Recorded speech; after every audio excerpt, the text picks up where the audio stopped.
चाहे बात हम कर्नाटका की करें, मध्य प्रदेश की करें या रिसेंटली महाराष्ट्र की करें, हर तरफ में आप एंटी डिफेक्शन के प्रावधान सुनते रहोगे, जिसको हम हिंदी में दल बदल विरोधी कानून भी कहते हैं।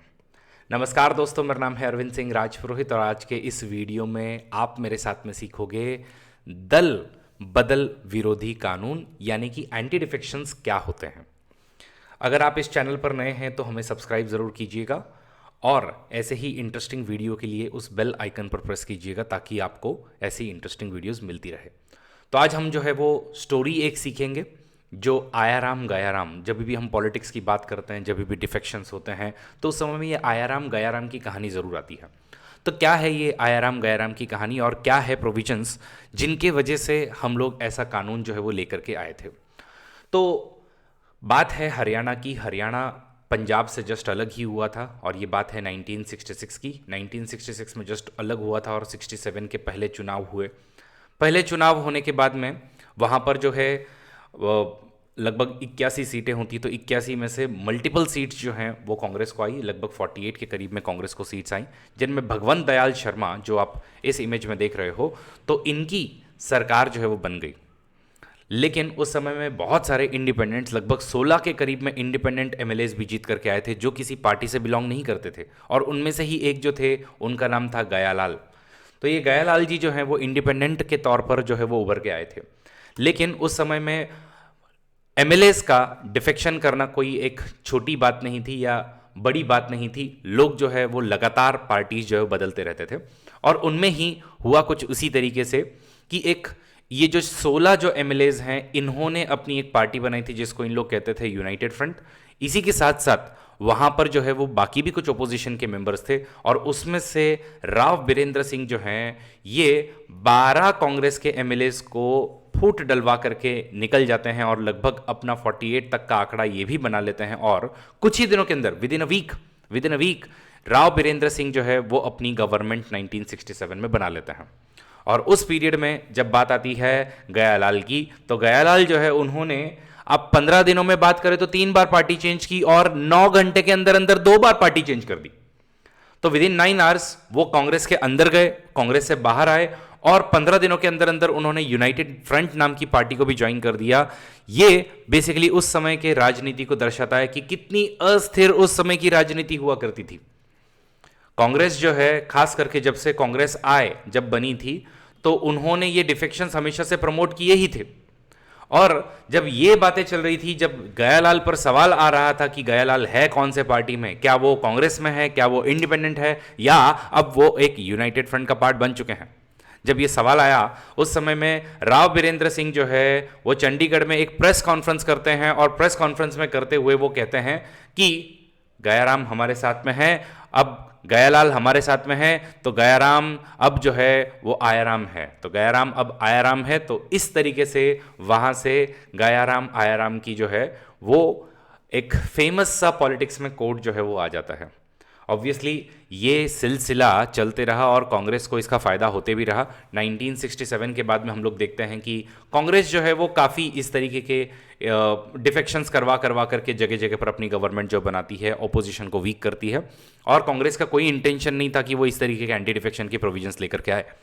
इनफैक्ट मैं आपको बता दूं 1977 में जब जनता गवर्नमेंट भी आती है तो वो डिफेक्शंस की वजह से बाद में जो गिर जाती है, आगे 79 में जो पूरी तरीके से गिर जाती है।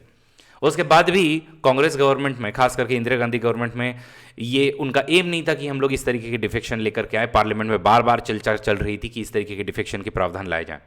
लेकिन बारी आती है राजीव गांधी की। राजीव गांधी 1984 में जब इंदिरा गांधी जी की हत्या हो जाती है तो फिर उसके बाद में प्राइम मिनिस्टर बनते हैं। उसके बाद में इमीडिएटली आगे इलेक्शंस होते हैं और इलेक्शंस में उनको भारी बहुमत मिलता है।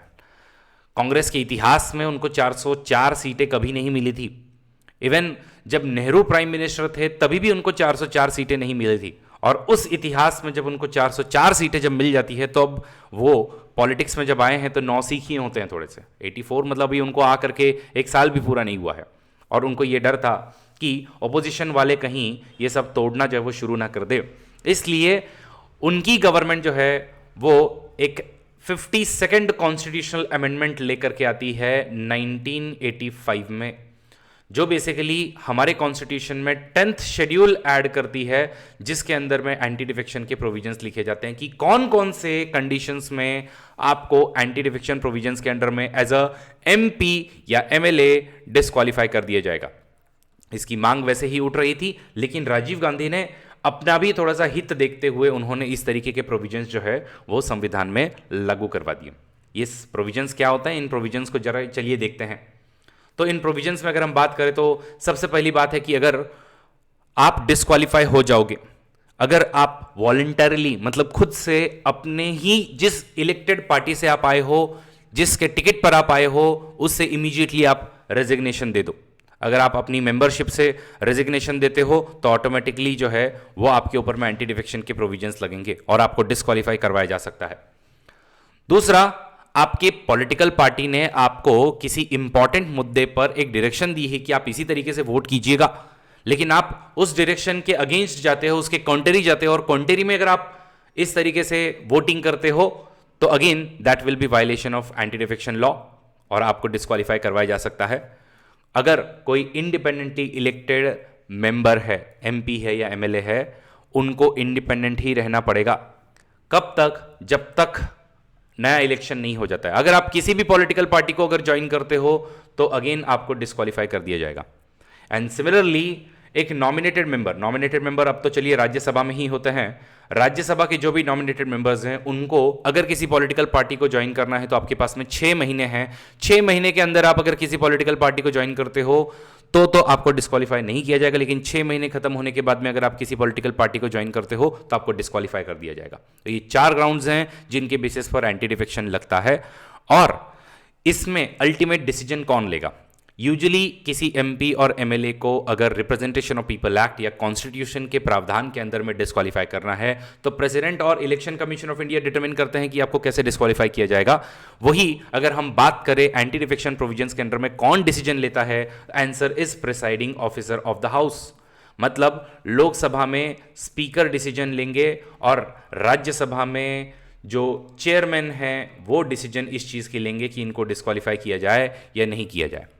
और आप सबको पता ही होगा कि इसका पॉलिटिकली गलत इस्तेमाल बहुत बार किया जाता है, इसीलिए कभी कभी एक सजेशन दिया है कि एक्चुअली ये वाली पावर जो है वो again election commission of India को दे दी जानी चाहिए।